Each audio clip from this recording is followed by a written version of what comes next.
Welcome to Rendsburg, home of one of the greatest architectural marvels in Germany, and unfortunately, as you can see, it is very, very foggy outside. So instead, here's my co-host for today, Jack.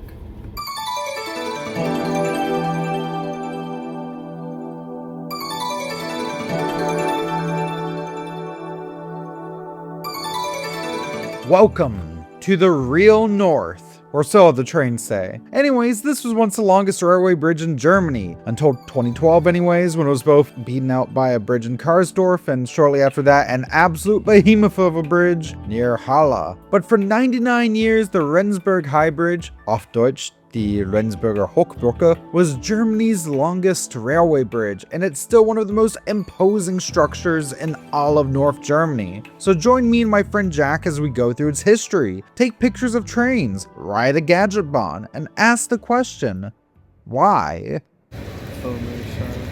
Foamer shot. Right now you're looking at the foamer shot. Hey, I'm going to need some help getting up from this position. My knees can't crouch like they used to.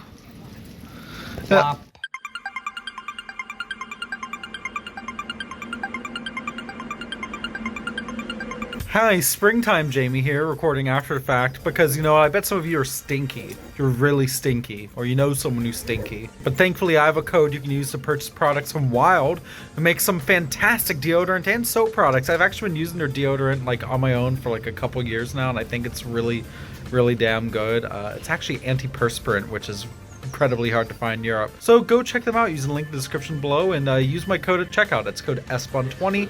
Get a discount on your order and help out the channel a bit. Okay, now back to your regularly scheduled bullshit. Oh my goodness gracious.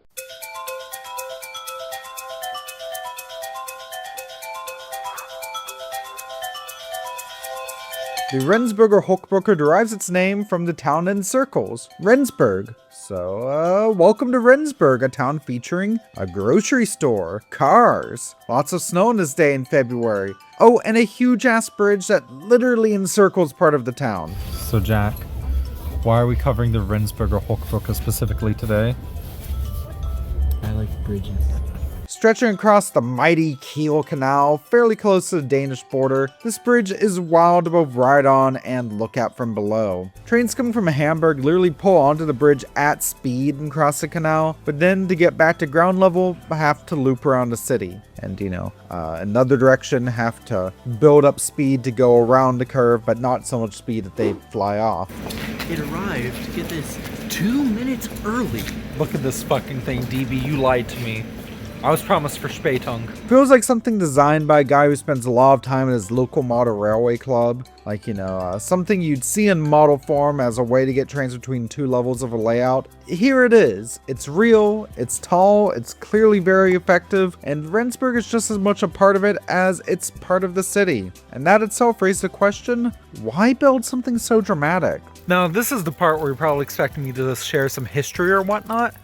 And thankfully, that's why we have post-production. When the Kiel Canal opened in 1895, it instantly became one of the world's most important artificial waterways, linking the North Sea and the Baltic Sea. Ships could now bypass a long and stormy route around Denmark, which was really great for boats, which traditionally enjoy routes via water. Not so much for trains. How's the bridge foaming? I'm gonna tell my kids this is Bridgerton.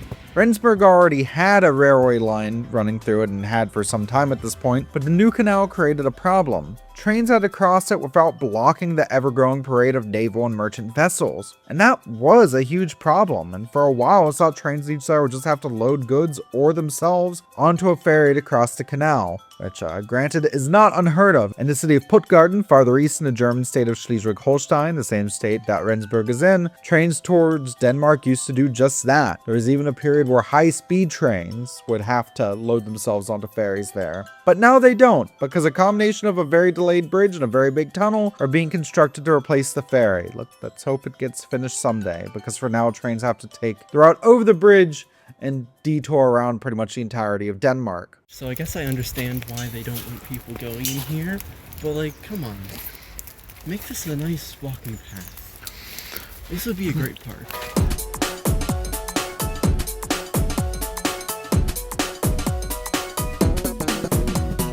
Back in Rendsburg, there was a very different solution in mind to this problem. Instead of ferrying trains and goods, they would just build a very tall, very long bridge that was high enough that ships could pass underneath it in ease, no bridge rising or moving or anything needed. And then they attached a ferry to the bottom of it anyways, but we'll come back to that later. In the 19th century, German engineers aimed skyward, or rather one very specific German engineer with a bunch of construction workers and such at his side. The designer here was German engineer Friedrich Voss, and constructed during a period when the German Empire was heavily investing in infrastructure and naval power. I don't think things would get done like this today, just know how bureaucracy and stuff goes. The Kiel Canal itself was actually a really strategic military asset, and the bridge had to be sturdy enough to both serve commerce and national defense. So, completed in 1913, the bridge rises about 42 meters above the water. That's at least 6 or 7 pickup trucks stacked nose to nose. Or maybe that's too short, I don't know, I'm not a calculator. The point is, it's very, very tall, and even just standing next to the supports, you feel puny. Now go and pick up your crumbs. Do it. Yeah, you spilled those crumbs. You gonna pick them up? Yeah, that's right. This is what people pay me for. Craziest of all here is less the spans of the bridge itself, but rather the giant looping spiral done on the Rendsburg side, existing solely to get the trains back down to ground level within the borders of the city of Rendsburg. Because goodness, if you're going to get something like this built in your town, you better at least get some proper rail service out of it. Though, intercity and freight trains don't even stop in Rendsburg, so seeing them come off the spiral and barrel through the station at speed is always pretty exciting. Especially when it's one of those swanky new Danish Talgo 230s, which I swear I'll actually ride some days. Anyways, welcome to Rendsburg, a city with not only a high bridge, but also a fresh elevator for us to review. And I hope it is fresh. I mean, I hope it worked. That gave me no feedback. Oh, no, it's moving. Oh, it's moving. What do you think? Are you excited for this? I'm terrified. You know what I'm excited for? My fucking lunch over there. Oh, and the buttons are shiny. Look at this BMW grade shit here. Oh, It just says start. art. It doesn't. Oh, there's a mirror. Whoa! Holy shit! 10 out of 10 elevator. Slow. Yeah. It's so. It's slow. But It smells like it allows you to enjoy the mirror. It allows you to enjoy the QR code for the merch shop.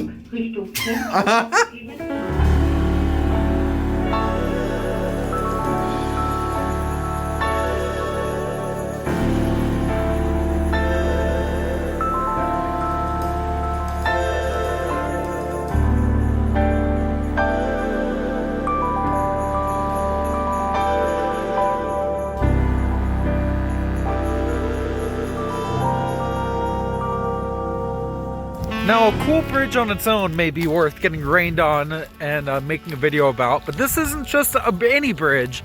It's a very big bridge with a cable ferry attached. As in, it's held by cable slightly above the water. So let's go ride it. That said, what if you don't need to cross this entire span of North Germany, but just from one shore of the canal to the other within Rendsburg? After all, people live on both sides of it. While suspended beneath the ferry deck is a transporter bridge gondola, referred to in German as a Schwebeferry. And if you're a longtime viewer of the channel, you may notice that the term Schwebeferry sounds similar to Schwebebahn, which is a suspended monorail system used in Wuppertal, Germany. And that's basically what we have here, but branded as a ferry. It's a fast ride. I must say it's very interesting that the crossing gates are built into the ferry instead of like on the shore. Yeah, you see? Well, like this is the gate right here, I guess. I guess it makes sense too. It's a smart design. Yeah. It's basically just a floating platform hanging from the bridge that carries cars, pedestrians, and even small vehicles across the canal. And when I say hanging from the bridge, I mean literally it's being held up by like big cables. It's totally free to ride, and the ride across only takes about 90 seconds. But also the ropes are suspended from rails, so secret train confirmed. Which I guess if that's true, I guess this bridge has trains on 2 sides of it, huh? God, this place is so foamerlicious. All right, Jack, it's time to end off the video. Say bye-bye, Schwebeferry. Bye, Schwebebahn. Do do do do do do. The ferry operated for over a century and became a beloved local feature. Unfortunately though, there have been some issues with it, including a 2016 collision with a cargo ship that damaged a gondola, which sucks. Yeah, I think it's so wild that it actually starts on land on both sides. But you know what?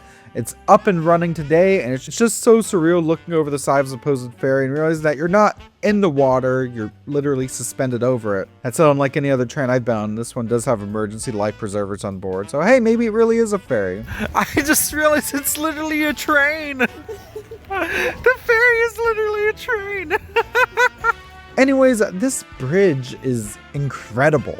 It is truly stunning, and if you get a chance, if you're ever traveling between Hamburg and Denmark and want to make a quick detour from Schleswig, definitely give it a look. The town of Rendsburg itself is also really charming and well worth an afternoon trip. Through 2 world wars, a political upheaval, and over a century of technological change, the Rendsburg High Bridge has remained standing. It survived heavy bombing in the Second World War, 99 years of being the longest bridge in Germany, and even 2 foamers taking photos at its expense on a snowy February afternoon. That's a nice train.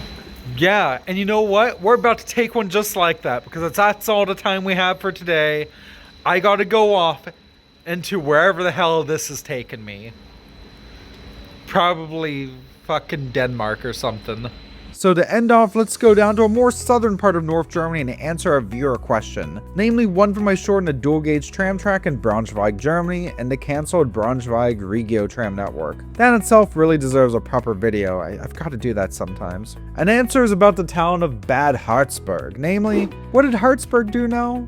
Why is Harzburg bad now? So to answer that from my heart, the people of Harzburg forgot to like and subscribe to the channel and also collectively ate my lunch out of the work fridge. But joking aside, and this is really legit, the prefix bad in German just means bath, and you see it all over the place. Bad Oldesloe, Bad Segeberg, Bad Bederkesa. Surprisingly not in the case of Baden-Baden due to that town actually being traditionally called Bad Baden-Baden. But basically you see that prefix, the prefix bad. It's not calling the town bad, it just means you probably have a traditional German bath town on your hands. And on that note, thanks again to Wild for helping to make this video possible. This general reminder to please go take a shower, take your meds, drink some water, eat a fruit and or vegetable. I promise that's all on your computer science final.